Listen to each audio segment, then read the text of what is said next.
The 549th edition of the Four Corners podcast starts right now. This is the Four Corners podcast.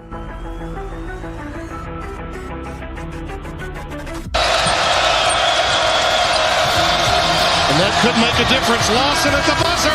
Got it! Maybe not. Ty Lawson wins it at the buzzer. Deep three. And Green rips down the rebound in traffic. 4-on-1. What a great job. What a terrific job in transition. I mean, you couldn't plan that any better as a coach. Gets the roll. Here we go. Page has it. Carolina down one. 84-83. Page into the front court with 4 seconds. Page to the rim. Got it! 9/10 of a second to go. Inbounds. Washington gets it to Warren. His full court shot. No good. Marcus Page baby. Does it for the Tar Heels. Carolina wins it. Don't force it if you're Goss. Comes in. Blocked by Meeks. Buried up ahead to Jackson. And he tucks it down for the 5-point lead. Matthews off the mark. And this year, the confetti is going to fall for North Carolina. They're not going to be denied this time. Inside 30 overall. Love, top of the key. Oh! Big time delivery. Here are your hosts, Josh Marlowe and Anthony Pagnotta. Hello and welcome into another live edition of the Four Corners podcast. We are powered by Carolina Electrical Services. Josh and Anthony here with you on a Monday night, a little less than 24 hours removed from Carolina adding its fourth transfer portal commitment in the form of Jarin Stevenson, the Alabama transfer. That all transpired late last night, and we're going to take you through just kind of a crazy timeline for Carolina basketball, all within an hour of itself. Talk about Jiren Stevenson. Let Anthony address this commitment after some stern words he made on Friday about the potential of Stevenson being added and in favor of Kanon Catchings and so much more. But before we do that, we start every edition of the pod as we always do with the pod thought of the day. We go to legendary coach Dean Smith for that pod thought. That thought is, quote, the disciplined person in society is truly the free person. I do think something that, we've talked a lot this offseason that feels like it's been longer than it has been. It's been about a month. That there have been certain traits that Carolina has looked for. Obviously, they've wanted some length. They've wanted some shooting to add to the roster. But then I think there's some character that they've wanted to add to the roster as well. I think they've wanted to add guys that get in the gym, stay in the gym, work on their craft. And that really starts as being a disciplined player. And I think what Carolina has looked to add is guys that are disciplined, guys that are going to do what needs to be done when the coaches aren't there, hounding them to make sure that they're doing what they need to do, in the gym, in the classroom, and into the community. And I do think that while I don't think Jarin Stevenson was the guy we wanted to land over the weekend, we both wanted Kanon Catchings over him. I do think he is another guy that just fits the mold of what this staff is looking for as they've rebuilt this roster. They've rebuilt the front court. And they're now getting a guy that they missed out on at a high school 2 years ago. He now shows up a much more developed player and ready to contribute right away. In a larger way than maybe he would have done so had he committed to Carolina straight out of high school. So let's walk through the timeline though really quickly because we were sitting here all day Saturday waiting for some news on Catchings. Nothing came. Sitting here kind of all day Sunday. To be honest with you, with all the drama that was going on at the Masters, I was kind of glad that there was no news that was being broken because I was able to just enjoy that major on the golf course. But we got the news late last night. Tar Heel Illustrated reported about 9:30 that Carolina was moving on from him. after his official visit had concluded. I was told that he was given a 16-hour window to make a decision. And if he was not coming to Carolina, they were going to move on. All signs point to Catchings going on and joining the Georgia basketball program. By the time that I got done putting that article out, sharing it, catching my breath, then came the real news as to why they moved on from Kanon Catchings. And that's because Jiren Stevenson, the Alabama transfer, had committed to Carolina. This happened about 10:15, 10:30 last night. He joins Kyan Evans, Jonathan Powell, and Henry Visar as the three other transfers in this transfer portal class. He's coming off a year where he averaged 5.4 points on 43% shooting, but only 30% shooting from behind the three-point line. So when you look at just the initial timeline last night, where we were waiting for some news on Catchings, we get the news that Carolina was moving on, but that was followed behind a commitment in Jarin Stevenson. What did you make of that hour whirlwind that may signal the end of Carolina's 2025 transfer portal class for this offseason? Yeah, I mean, basically what ended up happening is that they told Catchings, "You're our guy. We want you." And he said, "That's great, but I want to take this offer and I want to go back to Georgia and see if I can get a starting job and see if I can get more money." And so I think Carolina immediately at that point said, "Look, that's not the games we're trying to play.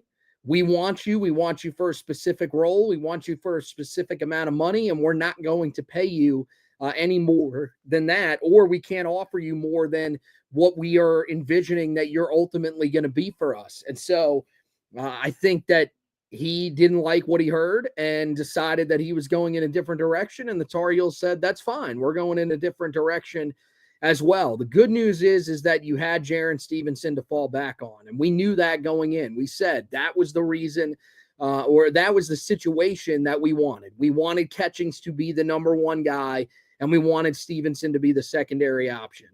If Carolina did choose to pick him over Catchings, then they're stupid. And I will think he's a better player than Kanon Catchings is going to be. I think that Catchings is a better player. He's a better fit for what this roster ultimately needs. But at the same time, I do think that Stevenson gives you some things that, honestly, you didn't have this past season and you probably like in terms of his size. So I think it's an interesting situation that went down. You mentioned it. I mean, for you, I hate that you had to wait around all day on Saturday for a commitment that ultimately did not happen. We thought it was going to happen sometime during Saturday. We thought, maybe possibly even Friday night. But then eventually, Carolina, I guess, just ended up saying, "Hey, we gave you a certain time frame. We gave you a certain amount of money, and we're not going to play the game. So we're moving on." Something that is much, much different than the approach that they took the last couple of times that they were in the portal, where they waited very late to land guys. And I give them credit for not wanting to be strung along with this one.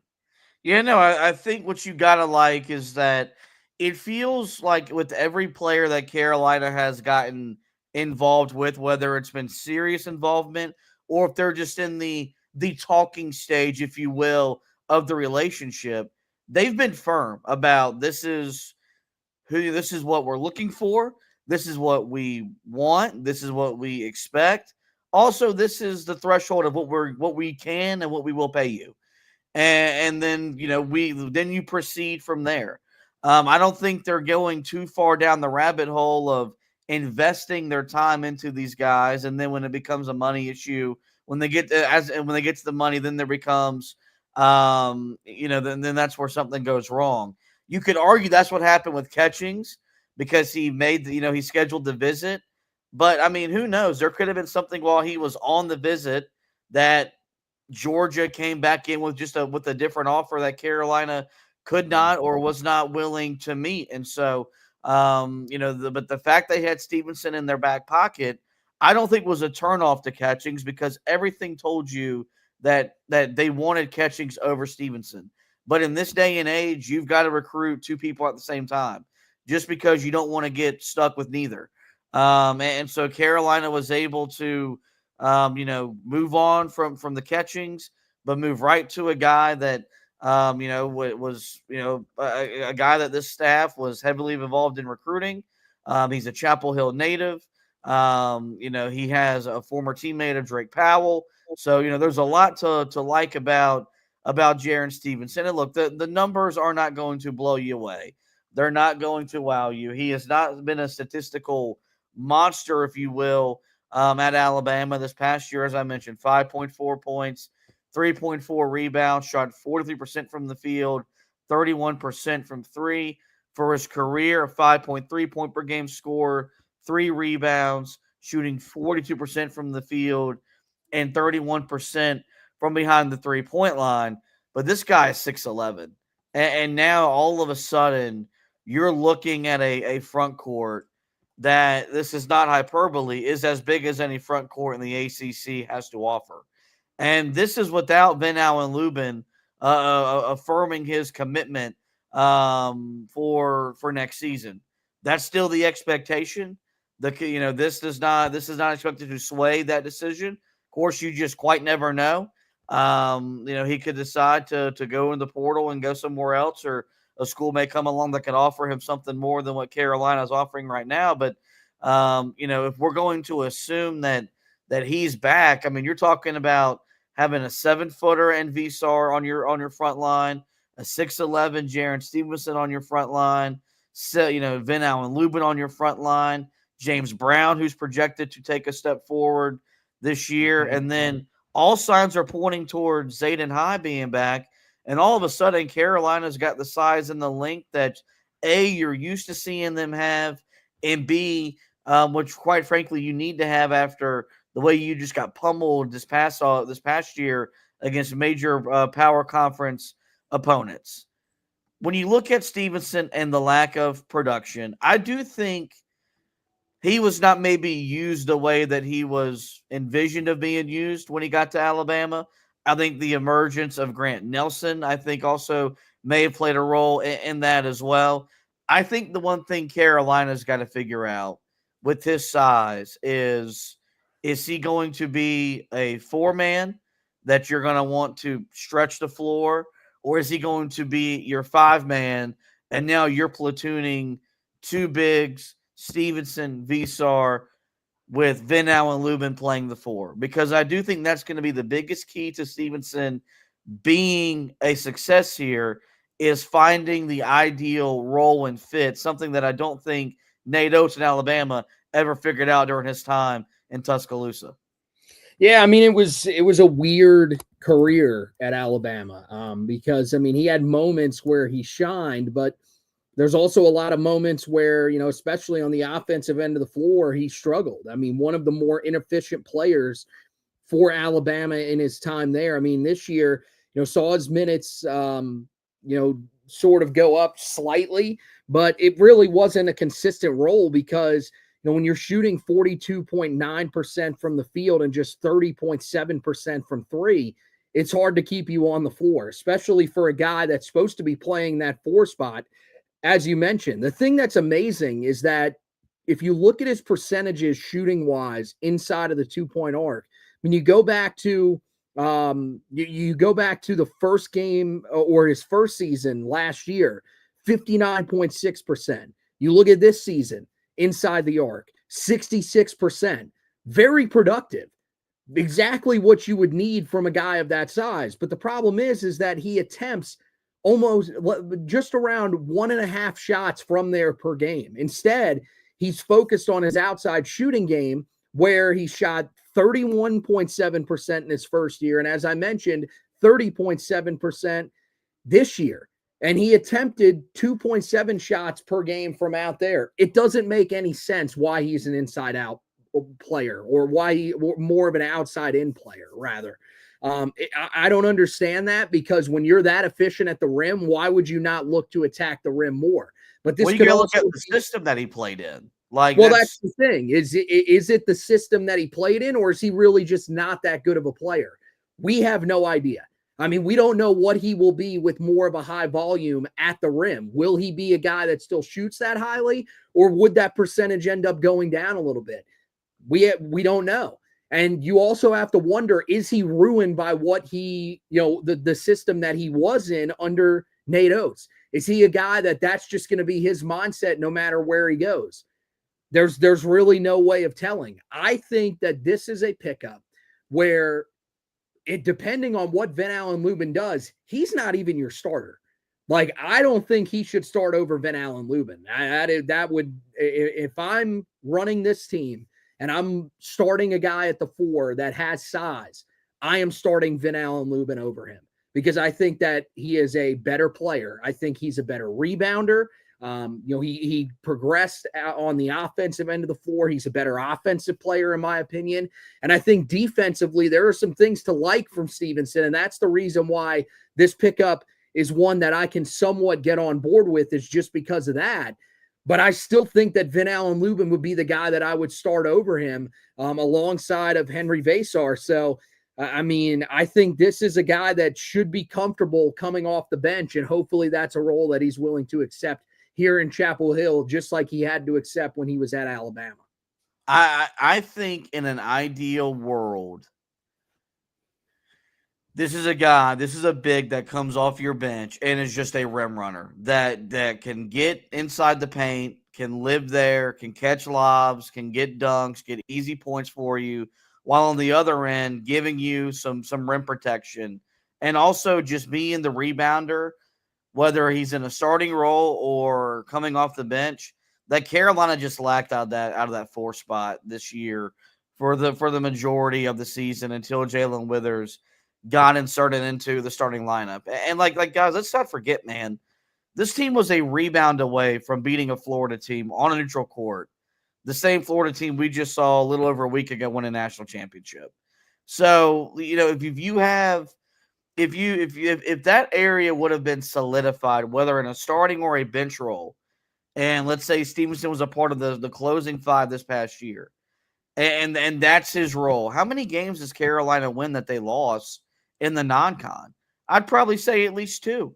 I'd probably say the Florida game goes different, and probably that Michigan State game in Maui goes different. And if those results go different, I don't know how much of a better year Carolina has in totality, but they wouldn't have been playing for their tournament lives as deep into the season as they were. And so I do think, the most important thing is figuring out a role that works best for him and utilizing his skill set. And if there's something we can criticize Hubert Davis about, is that he has not always done a good job identifying the best roles for guys that he's brought in out of the portal. Like, I mean, he completely misused Pete Nance up until the second to last game of the regular season, until he finally realized, oh my God, I can play high-low basketball in 2023 and it still work. Hopefully that's not the case with Stevenson, because I think there's a lot of talent. I think you got to like the fact that he's coming from a winning program. He's been a part of a team that's made the Final Four. He's been a part of a team that just went to the Elite Eight. He's played in a lot of high-level games in the SEC. He's not going to be fazed by the competition that he sees in November and December, let alone once you get into conference play. But I do think that him, as much as any transfer Carolina has brought in so far, because the other 3 guys, like, their roles are they're defined. Kai and Evans, you're coming here, you're going to put the ball in the basket. Jonathan Powell, you're going to live on the wing, you're going to take and hopefully make a lot of threes. Visar, you're the starting big this team lacked all last year. They've got to define Stevenson's role as early as possible, I think, to really maximize his potential for the upcoming season.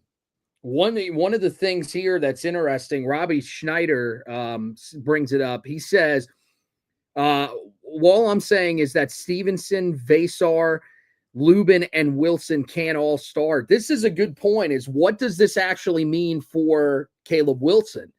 I think if you're Caleb Wilson, you're looking at this and starting to wonder, am I a guy that's going to be pushed to that 3 spot on the floor and have to win and score my points from that area on this team, especially if they're going to use Lubin and Stevenson exclusively at those 4 spots. I think that's certainly a worry that you have to have now after this is, are they looking at Caleb Wilson and still seeing a guy that's going to be able to start? Because I think ultimately that's got to be your guy. That's got to be the dude that's scoring the basketball for you, because we don't know. I mean, yeah, Kyan Evans is a guy that I think we both like and we think has a lot of potential as a scorer. Does he have the potential to be this team's number 1 scorer? I don't know about that. Seth Trimble, does he have the potential to be this team's number 1 scorer? I would say no, but I mean, maybe you think that he could eventually be that guy. The number 1 scorer for this team, I think you would envision it as best case scenario, it being Caleb Wilson. So he's got to be somewhere in your starting lineup. And then you have to figure out between Stevenson, Lubin, and Vasar, who is going to be the guy that's going to start down low for you. That would be what I would do. And that's why with the Stevenson pickup, to me, I thought the most important thing that they needed to do remaining was to get someone that could take over at that 3 spot for Drake Powell. I think as of right now, you still don't really have that guy on the wing that can take over for him unless you're going to play a 6'11" guy in Jarin Stevenson on the wing, which the way that he played at Alabama is certainly possible. If that's going to happen, though, he's going to have to shoot the ball a heck of a lot better. Well, the first thing is obviously, no, they can't all start. Guess what that means? Carolina's got legitimate front court depth. Guess what they have lacked under Hubert Davis for 4 seasons? Legitimate front court depth. The thing you love about Caleb Wilson is he's a tweener. He can play the 3, can play the 4. I disagree with you. I do not think it's in the best interest of this team that he's Carolina's leading scorer this upcoming season. I think that should be. I expect that to be Kyan Evans, because I think that kid is going to be a star. I think he's going to burst onto the scene with what he did the last 15 games at Colorado State, playing for Hubert Davis, a little bit more offensive freedom.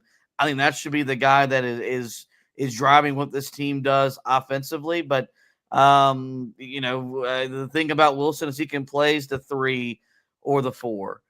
Also with Stevenson, because of that relationship with Drake Powell, they played together in high school. Does this maybe persuade Drake Powell to come back? We're still awaiting that decision, but we know that there's a close relationship there. There's a close connection there. You would imagine with Stevenson being the son of a former Tar Heel, and then you look at Drake Powell growing up 30 minutes away. These could be 2 guys that could be motivated to help restore the program back to where the program was like when Drake Powell arrived, which was coming off a fantastic year last year, and where Stevenson was when he was being recruited with what Hubert Davis had done in his early years at Carolina. Cannot confirm that. Would it surprise me, though, if these guys want to be the face of next year's overhaul and the rebuild? No. Now, when you get an answer on that, because I do think that if Drake is going pro, then I don't think Carolina's done in the portal. There's a scenario where I do think if Drake is coming back, yes, Carolina has 3 scholarships available. It really gets down to 2 if they bring back Zayden High. That would probably be all she wrote for Carolina in the transfer portal for this offseason. So I think that's one avenue that you have to look at as well as to why maybe Carolina pivoted to Stevenson, is because maybe they thought with him coming back, it really gave them the best chance to bring back Drake Powell, who I think is right at there, 1A, 1B with terms of Seth Trimble for. You get both of those guys back with what you added in the portal, with what you've got coming into the high school ranks. I think Carolina's got a really formidable roster to finish top 3 or 4 next year in the ACC, which is, I think the baseline expectation for them after this season. Yeah, I mean, I think Drake is the key to you getting to the spot that you want to get to. You want to be a top 3 team in the ACC next year, then you need Drake Powell back on this roster. And I think that, you would hope that that is what this decision does. Now, that to me is not the only reason that you should have taken Jiren Stevenson. If that's the reason that you took Jiren Stevenson on is just because you wanted Drake Powell back that desperately, that doesn't make sense to me. I don't think that that's the reason why they took him. I think they truly believe that there are some things that they can do with him. But you're right. There's reasons to be concerned that Hubert Davis and his staff are not going to be able to do the things that they need to do to develop him into the player that they need him to be. You've got to completely change his game around if he's going to play the 4 spot. And I think that's what you've got to do. You have to get him into a mindset where he is finishing at the basket most of the time. He's got to develop a back to the basket game. And, people are saying on here that, Caleb Wilson, he fits at the 3 spot better than the 4. No, he does not. No, Caleb Wilson, if you watch his film, he has a lot of back to the basket game. That's truly one of the best elements that he brings. You're not going to have 3 guys on the floor playing with their back to the basket. It just can't happen. You're going to clog up the paint. We've been here before with the Roy Williams era when people complained about that, and Carolina is going to struggle, especially if that was with 2 guys that played with their backs to the basket, a 3rd guy out there, and you've only got 2 guys that are really capable of shooting it at a high level.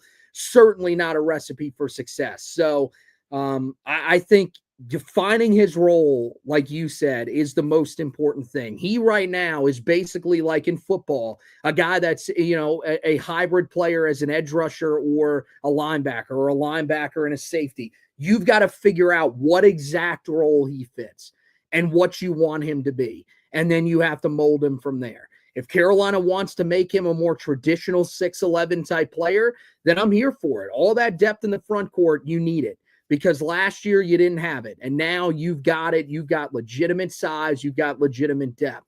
But if they're wanting him to be the guy that takes over for Drake Powell or, comes off the bench out of that 3 spot, I just don't know if I think that's the role that he necessarily needs to be in, because I don't think he's a good enough 3-point shooter to be able to hold down that role. But regardless, I will say this roster right now is so much better than last year's roster. It's not even funny.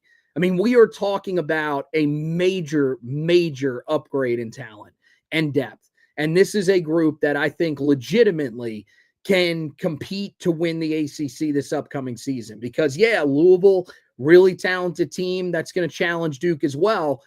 But they're a team that's also going to be a lot of new pieces. If Carolina can get over that hurdle quicker, then I think they're going to be the team in position to challenge Duke. And Duke, look, man, there's some really good things about Duke. But, you look at them having to bring in another freshman class and having the Boozer twins who are talented, but I don't think they're anywhere near the level of guys like Cooper Flagg, like Con Knipple that just rolled through. I think this is a roster that is building towards being one that can compete to win the ACC. Something that let's be honest, did we think that coming into this portal cycle that Carolina would be able to get back to that quickly? I wasn't 100% sure just because of the approach that they had been taking, but they have taken a different approach this time around, and it's working. I do think you have to give Hubert Davis, Jim Tanner, just a ton of credit because, their backs were against the wall with where this fan base was at, where this fan base still is for the majority of them that are out on Hubert Davis. And they had to go in there and convince guys that this was the best place to come be, and that they could overhaul a roster and put together a roster that looks like a Carolina roster, even with the way Hubert Davis wants to play. And I think that's the thing that they got wrong a year ago, was they got so caught up in the way that they want to play in terms of playing 4 around 1 and the space and pace, that you still got to have the size to do that. Because these teams like Duke, and Duke was generationally big with every starter being 6'5" or bigger. But with the way that the schedule that you schedule, you're just playing bigger opponents night in, night out. You want to play deep into March. You're playing big, big guards, big wings. And Carolina just could not match up with that from a physical standpoint. Now they can. And now I think what this roster has really done with the job that Hubert Davis and Jim Tanner have done in the portal, it's really, I think, maybe up the pressure on Hubert to produce, because everyone's looking at a roster that should win, I don't know, 22, 23 games in the regular season and win at least a game, maybe 2 games in the NCAA tournament. And if that doesn't happen, this going to be an indictment on Hubert as opposed to the roster. With where Carolina ended up this past season, with all the deficiencies, I think pointed more towards Hubert's ability and the fact that he is a guy that can that can coach. And obviously, you and I believe in that. And so I'm excited to see what he's going to do with this roster. This is a roster that is kind of like a GM who is giving a coach who's on the hot seat one last chance to prove himself. I think Jim Tanner has given him a roster that is deep, a roster that is talented, a roster that is flexible. And it's going to be Hubert's job and his assistant's job to make it all come together and put the type of product on the court that we're used to seeing. And if it comes together, I don't think I don't think we're stretching to say this team could play for an ACC regular season title. I'm not going to go as far and say this is 1 seed material, this is Final Four material, but this could be second weekend of the tournament type of material. And if Carolina gets back to the second weekend, I think you feel a lot more comfortable, a lot more confident about your head coach, and it's just going to, I think, make Carolina much more desirable. Yes, on the high school recruiting trail, but B in the transfer portal, which, as we know right now, is how you win in college athletics. Yeah, I mean that's the goal, is you're trying to get to that point where you've got a roster that can put you in a position to accomplish what you need to accomplish here. And this is a crucial season for Hubert Davis. And as you said, it feels like this is a roster that's giving him a chance. I don't think that you can look at this roster and say what we said this year, which is that he didn't go out and get the guys that he needed to. And last year, I'm still of the belief that because of how far Carolina was behind the times, they didn't have the amount of NIL money needed to go out and get some of the big guys that they wanted. Now, I think the way that they did it, you've got some more money that's come into the program. I think it's worked out, and you've put together a roster that's incredibly competitive, because I think, like you said, I think there's a chance, regardless of what Drake Powell does, they may be done. But I think that, if Drake Powell returns, which I think is what is ultimately going to happen, then Carolina's set. This is the roster that they've got. And I feel pretty confident about Carolina and where they're at right now. And I think they have a legitimate chance to compete. And, potentially, even if they finish top 3 in the ACC, I feel like we're going to be pretty happy with that. My thing that I want to see is just return this team to one that is comfortably making the tournament and gives you some hope that they are going to make the second weekend of the tournament. Because even though we believed that they could make a run, I was one that had them out in the round of 32, but there were plenty of people, and you could have convinced me that they could have made it to the Sweet 16. That was going off of the fact that they played in the first 4, that they could build some momentum off of that, and that they were playing some weaker opponents. You want them to be one of, if not the favorites, to get through their portion of whatever bracket they're in next year to make it to that second weekend of the tournament. And I think right now, as you're sitting here, you could convince me that this is a roster that's floor is as a 4 or a 5 seed in the NCAA tournament, and that their ceiling could be back where they were just a couple of years ago as a 1 seed and potentially winning the ACC regular season title. All right, so last thing we'll touch on before we get out of here. I mentioned it earlier. Carolina does have 3 scholarships available. We've not been given a word officially on Zayden High. I've been told working out, plans to rejoin the team this summer. So if he's back, that puts Carolina down to 2. I would still love to add a scoring guard. It's got pretty quiet on the Nick Doran front. I don't know if that's still an option. If Carolina's moved on from Doran, if Doran has moved on from Carolina, of course there could still be guys that enter the portal before the portal officially closes. If you had to guess right now, do you think that Carolina is done adding? And the quartet of Evans, Powell, Stevenson, and Visar will be the additions to the roster for next season out of the portal?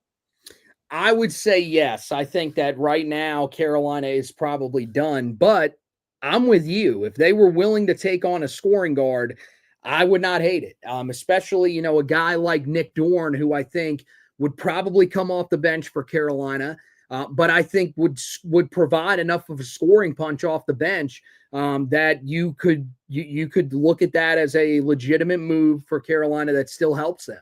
That's the thing, is now you've gotten to the point where how many other moves can you make that are still going to help you? Barring a big move. Like, yeah, if you go out and get a guy like R.J. Lewis out of the transfer portal, if you go out and get a guy like Jameer Watkins, something like that, okay, that's understandable. God forbid you found a way to get Ian Jackson to come back, which people were talking about earlier. That's not going to happen.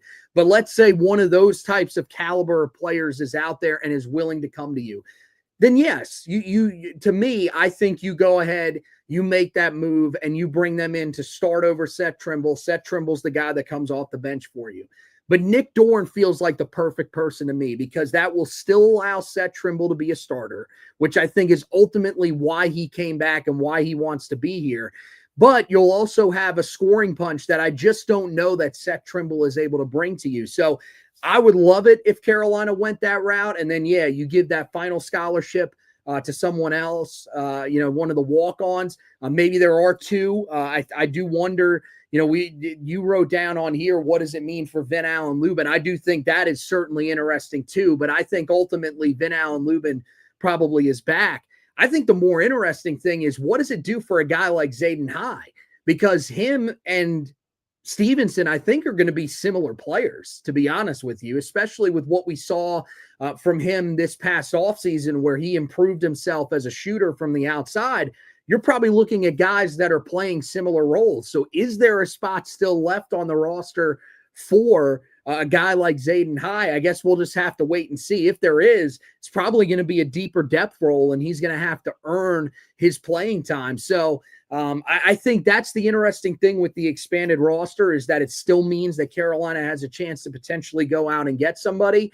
But yeah, to me, it's unless you lose Drake Powell and have to go out and get one of those big name starters like a Jameer Watkins or something like that, I think Carolina probably is done. But I would not hate a move for a guy like Nick Doran to come in and be your guy off the bench. Yeah, that's where I'm at. I think, barring a Drake Powell going pro, I think Carolina's roster, outside of the decision about Zayden High, I think it's set, finalized. I know Jackie Weatherman asked about the decommit from Kentucky, Kanon Lewis, who Carolina was very much involved with back in his recruitment. And at one point, it was believed to be he was going to UNC. Then he ends up going to Kentucky. Nothing really major on that front. Not a lot of news that he could maybe circle back around and end up in Chapel Hill. But who knows? You just never really know in today's day and age with the way that recruiting works, with the financial aspect of it. So, but I think Carolina's done. And I think the staff, which has, I think, exhausted itself, because of how many guys they've checked in on. I think this is a staff that's ready to start figuring out how to get the best out of what they've got. And that way, when they show up in the summer for that first workout, they've got a plan, and they're ready to start executing that plan, as opposed to trying to figure it out as they move along. So we'll have to wait and see. It's been a whirlwind of content for us it's been a lot of fun. If it wants to slow down, I'm not going to complain in the slightest. If Carolina wants to keep on getting involved with guys, of course, we'll be sitting here talking about it. But I do think that with the addition of Jiren Stevenson late on Sunday night, for the most part, Carolina's roster for 2025, 2026 is all but finalized. With that, guys, it is going to wrap up this edition of the show. In the meantime, we'll direct you to the website, HeelToughBlog.com. Busy last 24 hours with the site. All the news for Carolina basketball. Moving on from Kanon Catchings, bringing in Jarin Stevenson. We had you covered with that last night. And then today, some big news in the transfer portal for Bill Belichick and Carolina football. Rumors of them being interested in Tennessee transfer Nico Ilimayova, has been dispelled. But it appears that Carolina is set to add a transfer quarterback later this week.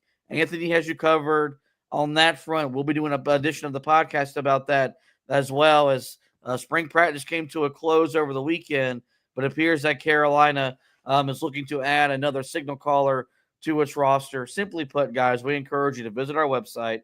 That's HeelToughBlog.com every day for the latest and the best Carolina basketball, Tar Heel football coverage. As for the pod, you guys know where to find us. Every major podcasting platform. Simply search the Four Corners Podcast and we will pop up. There, we encourage you guys to rate, review, and subscribe. That way you don't miss any editions of the show throughout the remainder of the basketball offseason. Make sure you hit that subscribe button. That way, if we have a flurry of episodes, you don't miss any of our content throughout the summer months. So with that, guys, it is going to wrap up this edition of the show. I do thank Anthony once again for hosting with me. We want to thank you guys for watching and listening. And as always, go Tar Heels.